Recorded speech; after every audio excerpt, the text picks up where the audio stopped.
বাংলাদেশের নামটা ব্রাজিল ফুটবলের প্রতিটা সেক্টরে পৌঁছে দেওয়ার মিশনে নেমেছেন প্রবাসী শাহনুর রুমেন। নেইমারের পর এবার ব্রাজিল লেজেন্ড রোনালদিনিও গাউচোর হাতে বাংলাদেশের জার্সি তুলে দিলেন এই ফটো জার্নালিস্ট। তবে এই জার্নিতে আফসোসও আছে বেশ। সেলেসাওদের প্রতি বাংলার ফুটবল প্রেমীদের গল্প বলতে পারলেও বিশ্বকাপে লাল সবুজের খেলতে না পারার হতাশা তার হৃদয়ে রক্তক্ষরণ করে প্রতিনিয়ত। ব্রাজিল প্রবাসী শাহনুরের সেই গল্প জানাচ্ছেন হাসান সাজিব।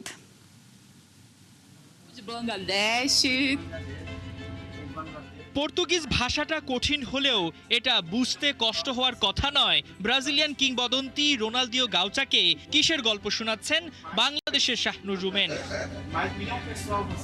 পৃথিবীর এক প্রান্তে থাকা একটি দেশের কোটি কোটি মানুষ কিভাবে ব্রাজিলকে ভালোবেসে বড় হয় সেটাই তুলে ধরলেন এই ফটো জার্নালিস্ট। আর গল্পের ফাঁকে ফাঁকে লাল সবুজ জার্সিটা উপহার দিয়ে যেন বাংলাদেশের নামটা সেলেসাও কিংবদন্তির হৃদয়ে গেঁথে দেওয়ার চেষ্টা করলেন।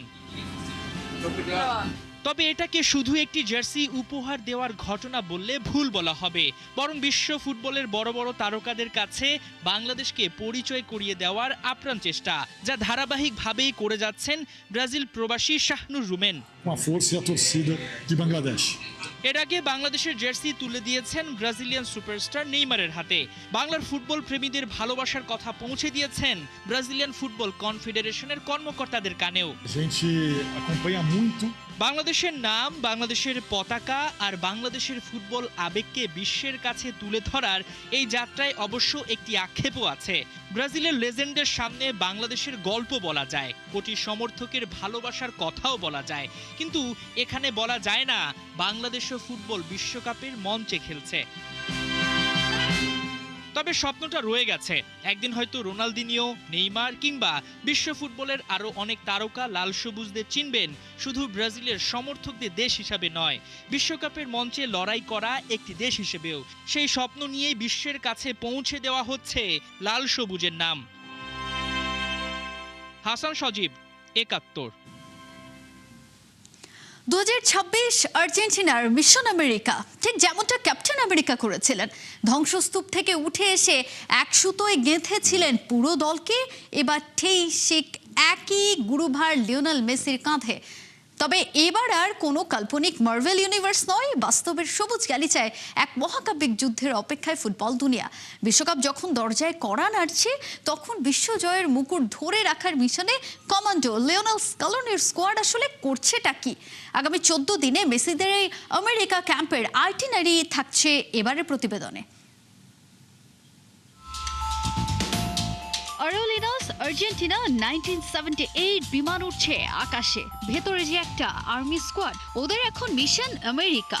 ওই যে ক্যাপ্টেন আমেরিকার মিশনের মতোই ক্যাপ্টেন লিওনেল মেসির হাতে এখন ব্যাটনটা। পাচ্ছে বিদায়ের সুর, মাথা ভর্তি স্মৃতি গিজগিজ করছে, কিন্তু এখানে যে আবেগের আর কোনো জায়গা নেই কালক্ষেপণের উপায়ও। বয়সটা 39, প্রশ্নটাও এখানে আসে, ও পারবে তো, হবে তো এবার? The one last dance for Leo Messi, Mission 2026. আলবিসেলেস্তেদের শেষ অধ্যায় নাকি অমরত্বের নতুন গল্প? আমেরিকার মাটি এখন ফুটবলের তীর্থস্থান, আর তার কেন্দ্রে দাঁড়িয়ে আছে এক জীবন্ত কিংবদন্তি লিওনেল আন্দ্রেস মেসি। কানসাস সিটির অরিজিন হোটেলের নীল সাদা সাজসজ্জা জানান দিচ্ছে বিশ্ব চ্যাম্পিয়নরা যে এখানে এসেছে। মেসির জন্য এটা তার ষষ্ঠ বিশ্বকাপ, যা নিজেই এক রেকর্ড ব্রেকিং মাইলফলক। 36 থেকে 39 সময়ের এই ব্যবধান মেসির হ্যামস্ট্রিং এর ওপর যে চাপ তৈরি করেছে তা এখন ওপেন সিক্রেট। একরকম হ্যালুসিনেশন ভক্তদের মনে, মেডিকেল স্টাফদের উদ্বেগ আর ভক্তদের প্রার্থনা এখন এক সুতোয় গাঁথা পুরো দলটাকে। যাকগে, আবেগ একপাশে রেখে এখন কাজের কথায় আসা যাক। মিশন ইম্পসিবলের জন্য স্কোয়াড নিয়ে প্রস্তুত কমান্ডো লিওনেল স্কালোনি, আর ক্যাপ্টেন মেসির অধীনে এবার নিজেদের প্রস্তুতের বিগ মিশন বর্তমান চ্যাম্পিয়নদের সামনে। সেই মিশনে কি কি স্টেপ নিচ্ছে আর্জেন্টিনা, চলুন এবার একটু আগামী 14 দিনের আইটিনারিটা দেখে নেওয়া যাক। প্রস্তুতির জন্য মেসিরা ঘাঁটি গেড়েছে কানসাস সিটির কম্পাস মেমোরিয়ালস ন্যাশনাল পারফরম্যান্স সেন্টারে। এটা মূলত MLS ক্লাব স্পোর্টিং কানসাস সিটির হোম গ্রাউন্ড হিসেবেই ব্যবহৃত হয়। সেখানেই চলবে বিশ্বকাপের মহা গুরুত্বপূর্ণ ক্যাম্পিং। আর ওয়ার্ল্ড কাপের এই ক্যানভাসে দুই বড় নাম হন্ডুরাস আর আইসল্যান্ড। এই সপ্তাহের শনিবার টেক্সাসের কাইল ফিল্ডে হন্ডুরাসের বিপক্ষে প্রীতি ম্যাচ দিয়ে শুরু হবে মহড়া, আর আলাবামার জর্ডান হেয়ার স্টেডিয়ামে আইসল্যান্ডের বিপক্ষে হবে শেষ ওয়ার্ম আপ ম্যাচটা। এরপরে সেই মহেন্দ্রক্ষণ 16 জুন কানসাস সিটির অরোহেড স্টেডিয়াম। গ্রুপ জে এর উদ্বোধনী ম্যাচে আলজেরিয়ার বিপক্ষে শুরু হবে বিশ্বজয়ের ডিফেন্স। যেন যুদ্ধের দামামা বেজে উঠেছে। আগে দর্শনধারী, পরে গুণ বিচারী। স্ক্যালোনি কি পারবেন মাঠের রণকৌশলে পুরনো জাদু ফিরিয়ে আনতে? তাজিন খন্দকার, ৭১। পানামার বিপক্ষে বড় ব্যবধানে জয় মানে ব্রাজিল দারুণ কিছুর আভাস দিচ্ছে। যে 4-2-4 ফরমেশনে ব্রাজিল এবারের বিশ্বকাপে খেলতে চলেছে সেটা পুরো দমে অ্যাটাকিং মানসিকতার। 57 বছর আগের সেই ফরমেশনে ফিরে গেছে সেলেসাওরা। আনচেলত্তি সেভাবেই তৈরি করছেন প্লেয়ারদের। এরই মধ্যে বেশ কয়েকটা ফ্রেন্ডলি ম্যাচে চালিয়েছেন এক্সপেরিমেন্ট। খালিদ জামিলের রিপোর্টে 4-2-4 ফরমেশনের বিস্তারিত থাকছে। 1970 পেলে গ্যারেঞ্চো তোস্তাও 4 অ্যাটাকার মাঠে, পেছনে মাত্র 2 জন মিডফিল্ডার, তার পেছনে 4 ডিফেন্ডারের দেয়াল। সেই 4-2-4 ফরমেশনে ব্রাজিল বিশ্বকাপ জিতেছিল অ্যাটাকিং, ওপেন অ্যান্ড ম্যাগনিফিসেন্ট। এই ফরমেশনের জন্ম ব্রাজিলেই 1950-এর দশকে পামিরাস আর সান্তোসের হাত ধরে। 56 বছর পর একজন ইতালিয়ান কোচ সেই একই ফরমেশনে ফিরিয়ে আনছেন ব্রাজিলকে। প্রশ্ন হলো, এবার কি ইতিহাস লেখা হবে? 4-2-4 মানে 4 জন করে ডিফেন্ডার আর অ্যাটাকারের মধ্যে 2 জন মিড। ওই 2 জন মূলত ডিফেন্সিভ। অপোনেন্টের অ্যাটাক ঠেকানো আর বল সামনে পাঠানোই তাদের কাজ। সামনে 4 জনের মধ্যে 2 জন উইঙ্গার, 2 জন স্ট্রাইকার। সহজ কথায় কাউন্টার অ্যাটাকের জন্য বানানো ফরমেশন। কাগজে 4-4-2 দেখালেও মাঠে এটাই হয়ে যায় 4-2-4, কারণ ভিনিসিয়াস আর রাফিনিয়া খেলেন একেবারে ওপরে। মিডফিল্ডের 2 জনের পার্টনারশিপ, যাদের কাজ মূলত 3টা। 1, ডিফেন্স লাইনের সামনে স্ক্রিন হিসেবে দাঁড়ানো, যাতে প্রতিপক্ষের অ্যাটাকার সরাসরি ডিফেন্ডারদের কাছে পৌঁছতে না পারা। 2, বল জিতে দ্রুত সামনের অ্যাটাকারের কাছে বল পাঠানো। 3, পুরো মাঠ জুড়ে মুভ করা, কারণ মাত্র 2 জনকেই মিডফিল্ডের বিশাল এরিয়া কভার করতে হয়। এই রোলটা অত্যন্ত ডিমান্ডিং। 2 জনকেই হতে হয় কুইক, পজিশনালি স্মার্ট আর ফিজিক্যালি শক্তিশালী। এই ফরমেশনের সবচেয়ে বড় স্ট্রেংথ হলো অ্যাটাকে ওভারলোড তৈরি করা। 4 জন অ্যাটাকার প্রতিপক্ষের বক্সের কাছে সবসময় রেডি, কারণ ভিনিসিয়াস আর রাফিনিয়ার মতো প্লেয়ারদের সেরাটা বের হয় ওপেন স্পেসে, 1-on-1 সিচুয়েশনে। ভিনিসিয়াস নিজেই বলেছেন তারা ভালো ডিফেন্স করবে আর কাউন্টার অ্যাটাকে আঘাত করবে। কাকা রোনালদিনিওর ব্রাজিল ছিল পজিশনের টিম, আর এই ব্রাজিল চায় স্পিড আর কাউন্টার। ভিনিসিয়াস লেফট উইং থেকে, এখানে তিনি সবচেয়ে ডেঞ্জারাস। রিয়াল মাদ্রিদে এই রোলেই আনচেলত্তির অধীনে ওয়ার্ল্ড ক্লাস হয়েছেন। রাইটে রাফিনিয়া বার্সেলোনায় অসাধারণ সিজন কাটিয়ে এসেছেন, গোল আর অ্যাসিস্ট দুটোতেই। সেন্টারে কুনহা পুরো ফ্রন্ট ফোরের যে কোনো পজিশনে অ্যাডাপ্ট করতে পারেন। ডাবল পিভটের 2 জনের কথা আলাদা করে বলতেই হয়। Casemiro game reading, tackling, leadership এখনো টপ লেভেলে। গিমারেস নিউক্যাসেলে প্রিমিয়ার লিগের অন্যতম সেরা মিডফিল্ডার হিসেবে নিজেকে প্রমাণ করেছেন। ভিশন আর ওয়ার্ক রেট দুটোই আছে। এই 2 জন ফিট আর ফোকাস থাকলে মিডফিল্ডের গ্যাপ অনেকটাই ম্যানেজ হবে। 4-2-4 ফরমেশনের সবচেয়ে বড় উইকনেস মিডফিল্ডে মাত্র 2 জন। প্রতিপক্ষ 3 ম্যান মিডফিল্ডে নামলে ডাবল পিভট আউট নাম্বারড হয়ে যেতে পারে। হাই প্রেসিং সিস্টেমে ফ্ল্যাঙ্কে গ্যাপ তৈরি হয়, পিভটের জায়গা ছেড়ে দিলে ব্যাকলাইন প্রেসারে পড়ে।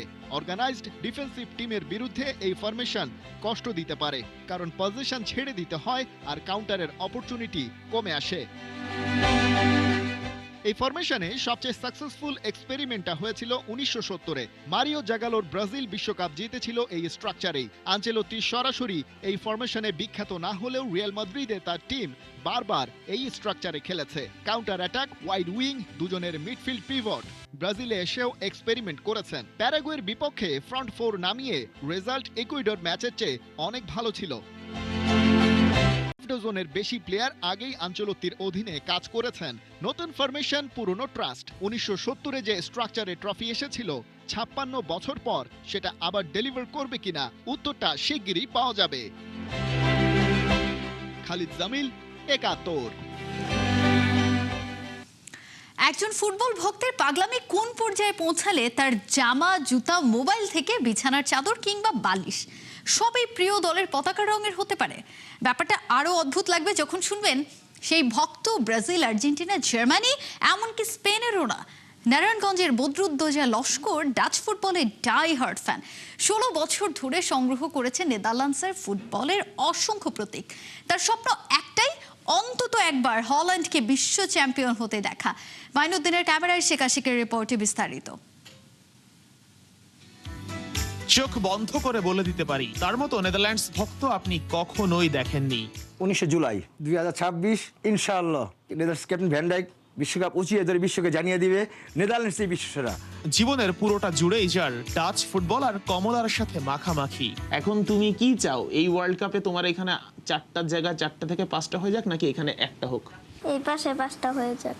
এবার অন্তত কাপটা আমি নিব ইনশাআল্লাহ। এবার কাপটা আমি দিব না জার্মানিকে।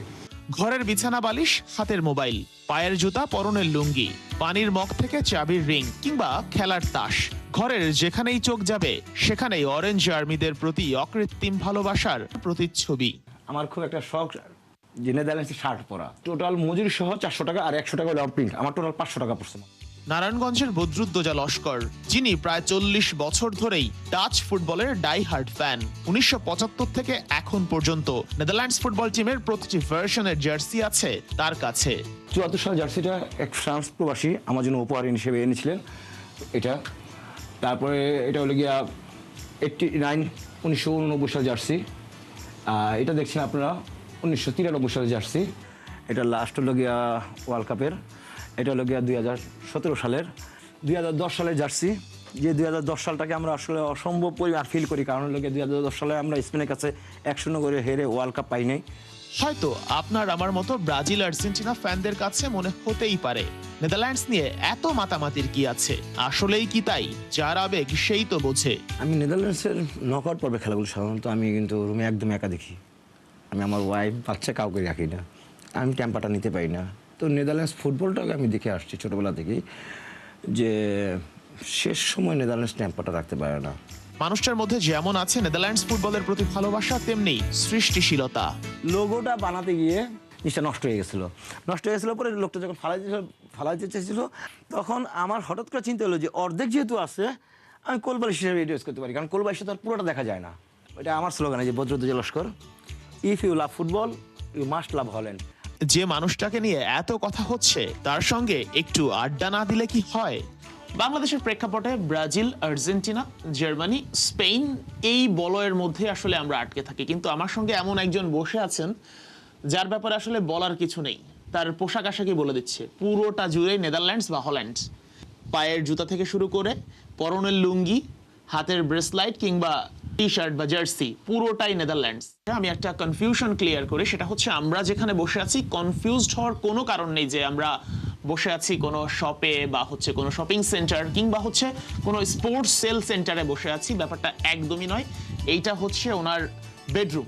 2026 সালে নেদারল্যান্ডস যদি বিশ্বকাপ জেতে, আমার মনে হয় যে নেদারল্যান্ডসের যে কোনো নাগরিকের চেয়েও তিনি হয়তো বেশি খুশি হবেন। আমি খুবই আনন্দিত হব এবং সেই প্রত্যাশা থাকবে নেদারল্যান্ডস ভালো করুক ওয়ার্ল্ড কাপে। আর জয় পরাজয় বা চ্যাম্পিয়ন হওয়ার ব্যাপারটা তো সম্পূর্ণই ভাগ্য এবং সকল পরিস্থিতির উপর নির্ভর করে।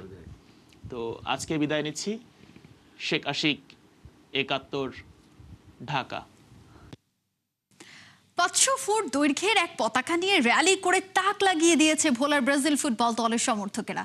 প্রচারক প্রতিদ্বন্দ্বী আর্জেন্টিনাকে পেছনে ফেলার হুঙ্কার দিয়েছে সেলেসাও ভক্তরাও। অন্যদিকে সন্দ্বীপে একই দলের সমর্থকরা আবার প্রিয় দলকে শুভেচ্ছা জানানোর উপায় হিসেবে বেছে নিয়েছে গাছ লাগানোকে। বিশ্বকাপ আসতেই যেন ব্রাজিলিয়ান সমর্থকদের মধ্যে জেগেছে ভিন্ন আমেজ। আবু নাইমের রিপোর্ট। ব্রাজিলের নান্দনিক ফুটবল বিশ্বব্যাপী প্রশংসিত। পায়ের খেলা ফুটবল, এই ফুটবল যদি কেউ হাত দিয়ে গোল করে তাদেরকেও আমরা না বলি। শৈল্পিক ফুটবলের আলাপ আর আর্জেন্টিনাকে খোঁচা একদমই দিলেন ব্রাজিলের এই সমর্থক। যেন সেলেসাওদের সামনে পাত্তা পাবে না কোনো দল, হোক তা আর্জেন্টিনা কিংবা অন্য কোনো দল। পায়ের খেলা ফুটবল, এই ফুটবল যদি কেউ হাত দিয়ে গোল করে তাদেরকেও আমরা না বলি। আমরা চাই যে কি সুন্দর সাবলীল ক্রীড়ামোদী খেলা। শিরোপা জয়ের হিসাবে যে কোনো দিন এগিয়ে থাকবে ব্রাজিল, তবে ফাইনাল সেমিফাইনাল খেলার প্রসঙ্গ উঠলে সেখানে ব্রাজিলের সাম্প্রতিক বিশ্বকাপের পারফরমেন্স খুব একটা সুবিধার না। তবে ফুটবলের সৌন্দর্য আর শিল্পের প্রশ্নে সেলেসাওদেরই এগিয়ে রাখতে হয়। বিশ্বে নন্দিত ফুটবলের দল একটাই, সেটি ব্রাজিল। এইটা নিয়ে বা আমাদের মতো যারা আছে এখানে ব্রাজিল সমর্থক সবারই অন্য কোনো কথা নাই। তবে আর্জেন্টিনার খেলা নিয়ে আবার নেই কোনো প্রশ্ন। বিশ্ব চ্যাম্পিয়নদের পিছিয়ে রাখার দুঃসাহস কে করবে? তবে দলটির সমর্থকদের আবার ছেড়ে কথা বললেন না ব্রাজিলিয়ান সমর্থকেরা। এবং আর্জেন্টিনার খেলা সম্পর্কে আসলে বলার কিছু নাই, তাদের খেলা সম্পর্কে সবার ধারণা আছে। আমি বলতে চাই সমর্থকদের সম্পর্কে, ব্রাজিলের সমর্থকরা সবসময় চিন্তা ভাবনা তাদের এবং ঠান্ডা মেজাজের, এবং তারা যৌক্তিক চিন্তা ভাবনা করে। আর আর্জেন্টিনার সমর্থক যারা, তারা সবসময় অসুস্থ। আমার ঘরেই একজন আছে অসুস্থ আর্জেন্টিনার সমর্থক, আপনারা দোয়া করবেন তার জন্য। আমি শীঘ্রই তাকে সুস্থতা করার জন্য শীঘ্রই চিকিৎসার ব্যবস্থা করতেছি। দ্বীপ জেলা ভোলায় ব্রাজিলের সমর্থকেরা র্যালি আয়োজন করে প্রিয় দলকে জানিয়েছে শুভকামনা। সেই সাথে নেইমার জুনিয়রের মাঠে থাকাটা ভিন্ন এক ব্যাপার বলেও দলটির সমর্থকেরা হুঙ্কার দিয়ে রাখলেন। হেক্সা এবার আর হাতছাড়া হচ্ছে না, তারা একেবারেই নিশ্চিত যে সারা পৃথিবীতে ফুটবলের রাজত্ব ব্রাজিলে করে আসছে এবং বিশ্বের ইতিহাসে ফুটবল সারা পৃথিবীতে ব্রাজিলের প্লেয়াররা, সব ক্লাব বলেন এবং দেশে বলেন, সরানো ছিটানো ব্রাজিলের প্লেয়াররা। বিশ্বকাপ দামামা বাজছে আর সেই সাথে যেন নাচছে ব্রাজিলের সমর্থকেরা। গায়ে হলুদ জার্সি আর হাতে চারা, নিজ দলকে সমর্থনের সাথে পরিবেশ রক্ষায় রোপণ করা হবে গাছ। সবকিছু ছাপিয়ে এটা যেন আলাদা করেছে এই উদ্যোগ। একটা দলকে ভালোবেসে ঠিক কি করা যায় তার একটা উদাহরণও বোধহয় তৈরি করলো সন্দীপ। আমরা we love Brazil, we love Bangladesh, we love Argentina. আমরা সবাই ভাই একই। আমার ওয়াইফও কিন্তু আর্জেন্টিনা করে, এর মানে এটা জানার ঘৃণা করবো। সবাই মিলেই কিন্তু এই দেশ, যার পছন্দের দেশ সে পছন্দ করবে। আমরা সমালোচনা করবো যৌক্তিকভাবে, এমন কোনো আক্রমণাত্মক সমালোচনা করবো না যেটা মানুষের মনে আঘাত দেয়। খেলাধুলা মাদক থেকে রাখে দূরে সরিয়ে সেই স্লোগানকে ধারণ করে ওরা আয়োজন করেছে মিলন মেলা, যেখানে দলকে সমর্থনের পাশাপাশি এই দলের হাত ধরে ষষ্ঠ বিশ্বকাপ জয়ের স্বপ্ন দেখছে ব্রাজিলের সমর্থকেরা। ইনজুরি প্রবণ নেইমারের জন্যও আছে বিশেষ আলাপ। ছেলে থেকে বুড়ো সবার একই কথা, ব্রাজিলকে সমর্থনে একটুও কার্পণ্য নয়। হেক্সা জয়ে দূর থেকে যেটুকু সাপোর্ট করা যায় ওরা সেটাই করছে। হেক্সা ঘরে আসবে তো? আবু নাইম, ৭১। এই ছিল এখনকার খেলা যুগে সরাসরি সংবাদ আর অনুষ্ঠান দেখতে চোখ রাখুন ৭১-এর ফেসবুক পেজে এবং সাবস্ক্রাইব করুন ৭১-এর ইউটিউব চ্যানেল। থাকুন ৭১-এর সাথে।